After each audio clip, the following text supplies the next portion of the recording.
Здравейте хора, аз съм Ава. Това е втория клип, който ви показвам пътя, през който минавам, за да стартирам своя собствен бизнес. Днес задачите, които ще изпълня, са няколко и вие ще ги видите синтезирано в един клип, но на мен ще ми отнемат няколко дни, а именно да събера пратките си с тока, да направим един анбоксинг и да видим какво ми харесва, какво не ми харесва, какво всъщност съм си поръчала изобщо. Също така да отлеем, разбира се, първите ни свещи най-накрая. Останете с мен!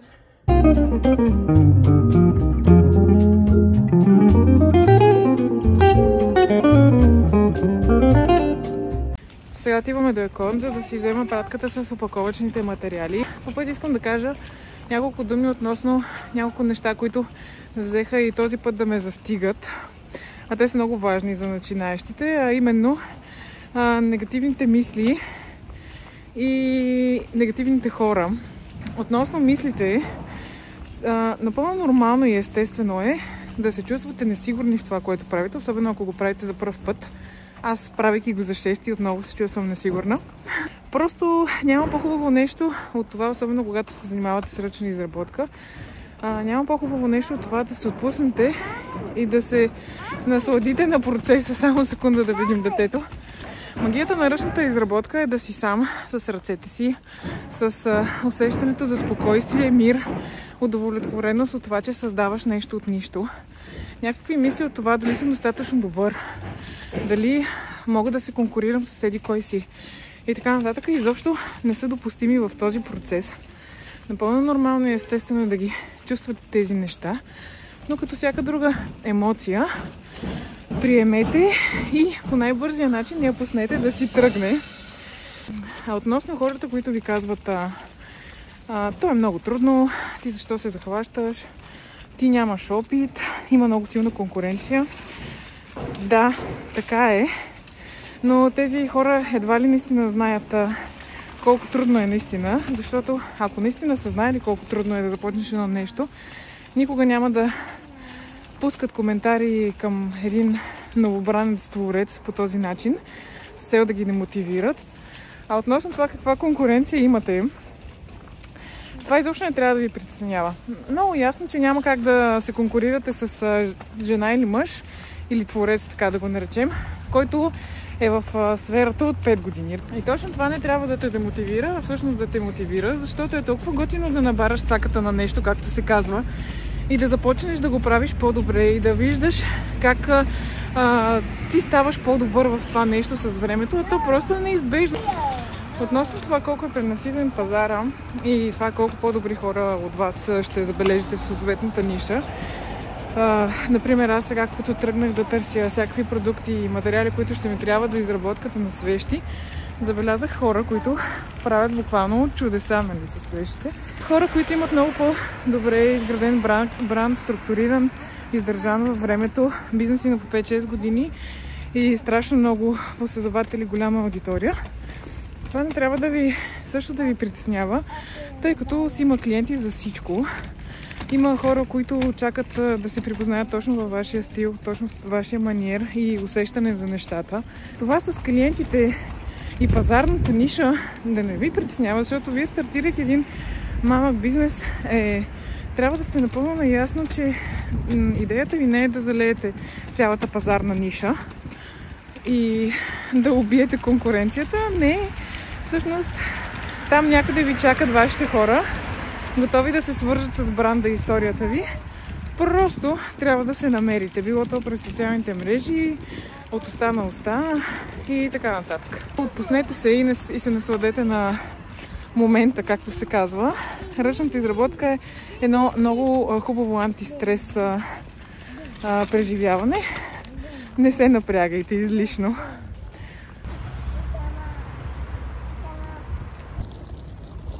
Така, взех си пратката. Не очаквах да е толкова голяма. Какво правиш? Хайде за другата. Добро утро. Продължаваме клипа 4 дни по-късно от взимането на първата пратка, тъй като митници доста ми задържаха пратката. Най-вероятно защото има някакво шило вътре.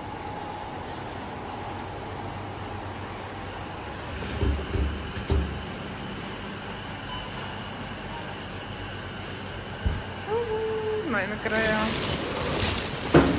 отиваме към най-интересната част от клипа, а именно да направим анбоксинг на пратките и да излеем първите си свещи. Това ще е доста интересно, тъй като днес и мъжа ми и детето са си вкъщи. Но да видим.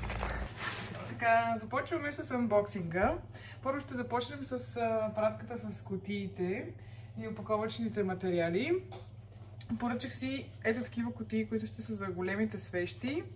20 на брой, за да опипаме почвата. Общо взето не очаквах точно това качество, но всъщност за 80 стотинки бройката е супер. Това ще е кутийката за по-малката свещ. Тя не е с отделен капак, за жалост. Това е бъбъл хартия, която мисля да използвам за уплътняване вътре в самата кутия. А това са балончета.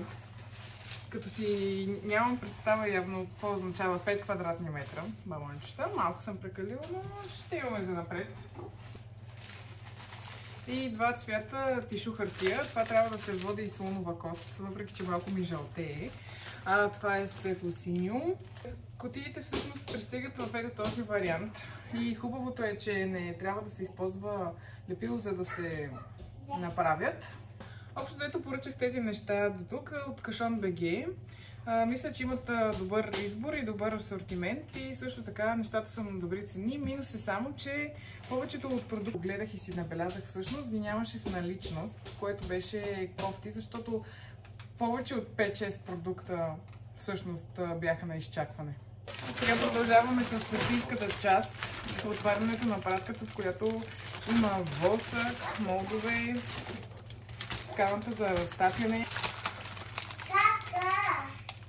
Добре, това очаквах да е доста по-голямо.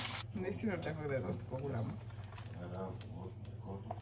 Пишеше, че е 5 см. Всъщност нямам линия за да премеря, но може би е толкова. Изглеждаха качествено, с хубав силикон. Предполагам, че лесно ще се изваждат самите свещи от него. Много очаквах по-голямо, със сигурност. А това са другите ленти, какви са манички. Да, пак качествен силикон. Или каквото и да значи качествен. Твърдо е, със сигурност ще се изкарват лесно. С приятелите ми са били доста по-различни, когато съм ги поръчала. Фитила. Който фитил трябваше да е 5 метра. Не съм сигурна, че това е 5 метра точно. Дали пише? Не. Окей. Си почвам да обмислям варианта дали да не купувам по-скъпи продукти, но тук от България. Защото, както виждате, разминаващите ми се представи с тези размери. Едва ли ще се случи тук от физически магазин. И също така, просто времето за доставка 10 дни, 14 дни и така нататък за един бизнес може да изиграе доста лоша шега. Добре, очаквах това да е доста по-дебел филтър. Добре, 3 от 3 разочарования. Восъка. Очаквах да е на люспи, а не на прах. Не съм сигурна, че това е... Пише, че е соев восък. Очаквах да е на люспи, а не на прах. Ето го термометъра. Добре. И сега това изглежда може би най-обещаващото нещо. Така, той е на батерии. Това изглежда сносно. Продължаваме с лентичката. Много е сладка. Мисля да използвам за опаковане на външната част на кутиите. Just for you. Съответно... Може би фитил. Значи може би ще си достигнем количеството от 5 метра. Продължаваме. Това е шило, което трябва да пробивам самите молдове, за да си вкарвам вътре... Всъщност не знам дали мога да го покажа това в YouTube, за да не сметнат, че е някакво оръжие да ми заглушат клипа. Но да, шило. Това са картичките.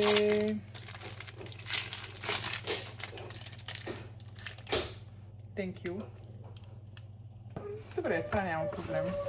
Исках да го слагам така или иначе като малък комплимент. Същия мол.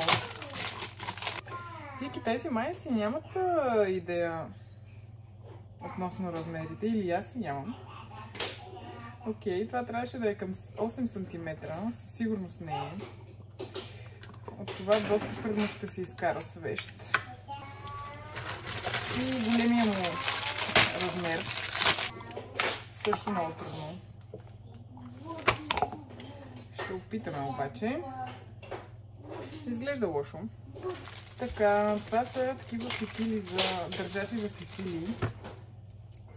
3 на брой. Е така се слага и фитила минава от тук, за да е фиксиран. И съответно боите. Сани Ево. И една панделка последна. Да, по-сладката. Слоновата кост. Явно може би слоновата кост всъщност леко жълтее. Ето я, тя е по-готина.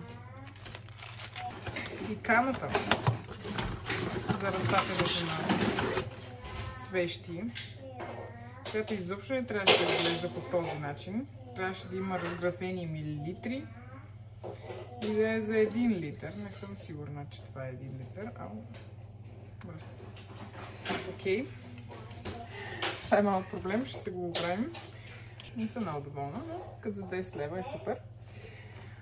Общо взето на поръчката й давам от 1 до 10 4.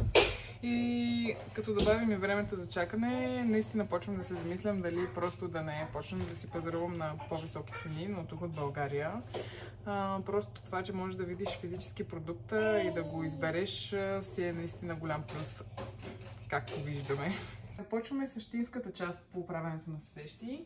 На водна баня съм сложила да разтопим восък, около 400 грама съм сложила. И ще използваме, разбира се, термометър, за да следим температурата. Много е важно да се разтапя на не повече от 70 градуса, специално соевия восък. Цветовете и ароматите, но аз няма да добавям аромати, само цветове му се добавят на около 60-65 градуса. И вече се излива в самите молдове и форми на около 50-55 градуса, за да се избегне напукване и слягане на самия восък, за да не се получи дупка отгоре на свеща. Също така ще ми трябват едни такива малки чашки от кафе. Това ще го използвам, за да мога да смесвам восъка с различните цветове, тъй като мисля в момента да направя няколко цвята. Докато чакаме восъка, ще си сложим фитилите в молдовете. Това ми се струва, може би, най-трудната част. Ако не сте видявали игла и конеците малки. Сега ще си проличи. Какво правиш, мама? Редиш чашки ли? Не. Май точно това правиш. Редиш чашки. Не. Как не? Мъшнахме. Това е голямата. Сега трябва да я научкаме средата. Моля дано да не си разкажа играта на молда с това шило. Хоп. Готово. Мисля, че в средата, горе-долу, е така седи. Изрязваме. Така по-дългичко, за да имаме марш. Я да видим как върви восъка. Ще жертваме една лъжица. Доста бързо се разтапя. Да премерим. Да, на термометъра определено му трябва време, не отчита веднага. Сега започваме на тези. Така, водата се разтопи, в момента е на 70 градуса. Оставям го да се охлади до 60-65 и ще добавим цветовете. Така, сега трябва да сложим филтрите на големите свещи. Ще отлея този вид свещи. След те да са безцветни и съответно няма да добавям цвят и ще ми е най-лесно.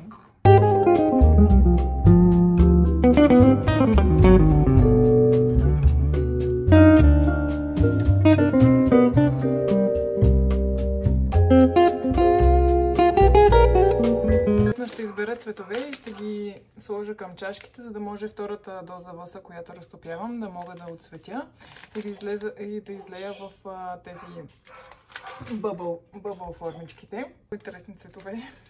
Или поне наименования. Глеждат еднакви май. Така, я да видим грин. Зеленко. Добре, ще имаме едно зелено. Това ми стана интересно още преди малко. Не знам дали го виждате. Слънчево жълто трябва да караме. Добре, това е интересен цвят. Слагаме една листичка. Нежно червено. Да видим. Виждате ли го?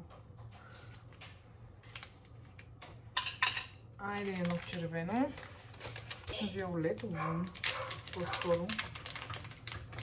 О!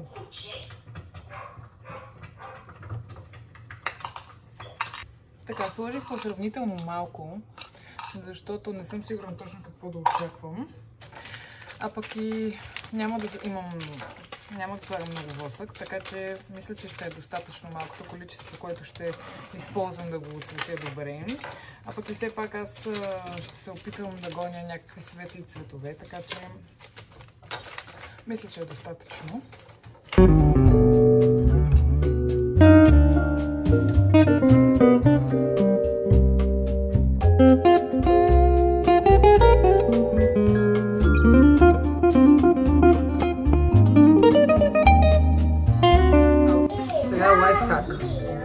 Който гледах е да защипеш с щипката и всъщност тя да държи фитила така, не го докосва. Не докосва свеща, така че няма проблем.